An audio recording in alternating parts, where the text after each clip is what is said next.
Maisingit ko nga lang ang balita na ito, ang import ng Barangay Ginebra na si Justin Brownlee ay sobrang namimilipit sa sakit matapos ang naging laban nga nila sa NLEX Road Warriors sa final score na 103-99. At nung una nga ay ayos naman itong si Justin Brownlee at napakaganda pa nga ng kanyang ipinapakita. Todo buhat nga itong si Justin Brownlee upang tulungan sana ang Barangay Ginebra na matalo itong NLEX Road Warriors.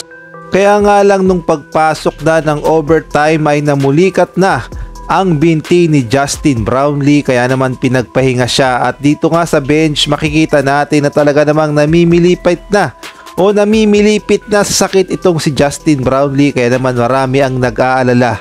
At ayon nga sa mga report ay mukhang naapektuhan din daw ang tuhod ni Justin Brownlee, kung nagkataon ay maapektuhan ng Barangay Ginebra at gayon na rin ang kampanya ng Gilas Pilipinas. Kaya naman ipagdasal natin na sana ay hindi naman malala ang natamong injury ni Justin Brownlee. Update muna nga tayo sa mundo ng basketball, partikular na sa PBA. Ito nga si Sean Chambers, posible nga daw maging bagong head coach ng Gilas Pilipinas Youth. Samantalang ito namang si Justin Baltasar ay pinaghahandaan pala ang posibleng tapatan nila ni Junmar Fajardo.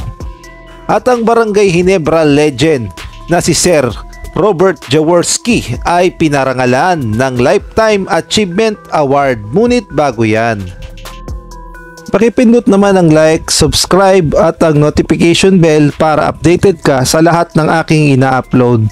At kung gusto mong magpa-member sa aking channel ay pindutin mo lamang ang join at automatic ka na sa mga shoutout.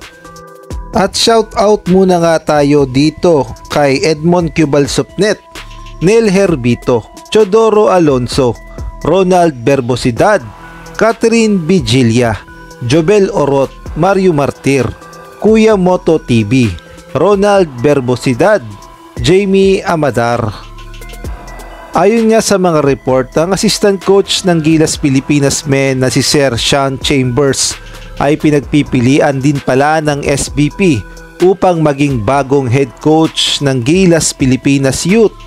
Dahil alam naman nating lahat na itong si Coach Jos Reyes ay tuluyan na ngang nagretiro o nagresign as head coach ng Gilas Pilipinas Youth dahil nga sa sunod-sunod na pagkatalo ng Batang Gilas. Sa ngayon nga ay wala pa talagang formal na bagong head coach ang Gilas Pilipinas Youth dahil pinagpipilian nga si Coach Sean Chambers at eto ngang si L.A. Tenorio. At kahit sino naman sa kanilang dalawa ang maging bagong head coach ng Gilas Pilipinas Youth ay paniguradong expected na natin ang bagong sistema at lalong lalakas ang mga Batang Gilas. Samantalang ang PBA legend naman at ang ama ng Never Say Die Spirit sa Barangay Ginebra, walang iba kundi ang the living legend Robert Jaworski. Ayon nga sa mga report ay ginawaran siya ng PBA ng Lifetime Achievement Award dahil nga sa hindi matawarang kontribusyon niya sa Liga ng Pilipinas ang PBA sa paglalaro niya sa Barangay Ginebra. Kaya naman deserve ni Sir Robert Jaworski ang Lifetime Achievement Award ng PBA. Samantalang ang number 1 overall pick naman ng PBA sa Converge na si Justin Baltasar, na alam naman nating lahat na hindi pa nga nakakapaglaro sa Governors Cup sa kanyang kupunan na Converge Fiber Xers.